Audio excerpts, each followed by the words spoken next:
गोली सीटी कर रही थी और वो खोल के सामने की तरफ जा रहे थे। उनको कोई ये डर नहीं, खौफ नहीं था कि गोली आ रही है।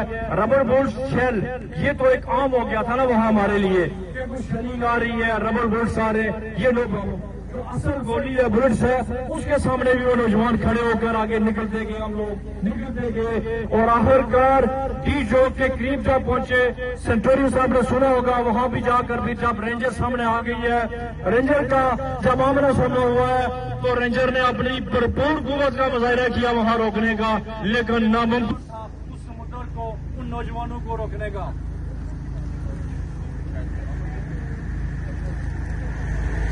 हेलो,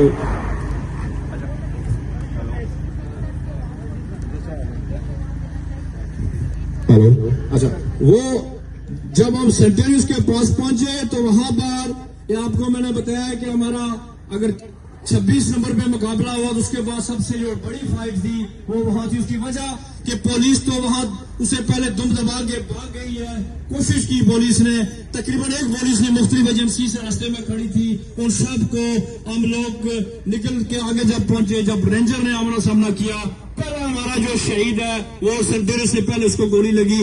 मैं थोड़े वक्फे पे खड़ा था, नौजवान आगे भागना शुरू हो गए। जब उन्होंने रेंजर को देखा तो कोशिश की उनको रोकने की, लेकिन वो नौजवान ना रुके और आखिरकार एक नौजवान को गोली लगी। उसकी समझ हमें नहीं आई है कि गोली आई किधर से है।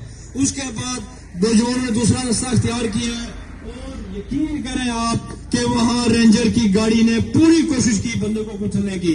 कम से कम 15-20 बंदे थे जिनमें हम शामिल थे। और जब वहां फायरिंग शुरू होगी तो नीचे नाला था, इस तरीके से ये दरख्त है आपके, उसके नीचे नाला था। हजारों की तादाद लड़के उधर नौजवान नाले में जाके छलांगे लगा के दूसरी तरफ किए और उस तरफ से जाकर इस साइड से 5 तरफ से वहां जब सेंटेरियस का घेराव किया गया तो उस रेंजर से हमारी जान छूटी और वहां से फिर आगे डी चौक की तरफ। जब डी चौक से पहले पहुंचे तो जो आज कह रहे हैं कि आप बताओ कि गोली किसने चलाई, जो हमें सवाल कर रहे हैं कि गोली जिसने चलाई उसको दिखाओ। और जालिमो, जब आपको बिल्डिंग को नीचे बीच से पकड़कर बाहर स्नाइपर को लाया गया तो उन्होंने ही तो गोलियां चलाकर लोग वहां शहीद किए।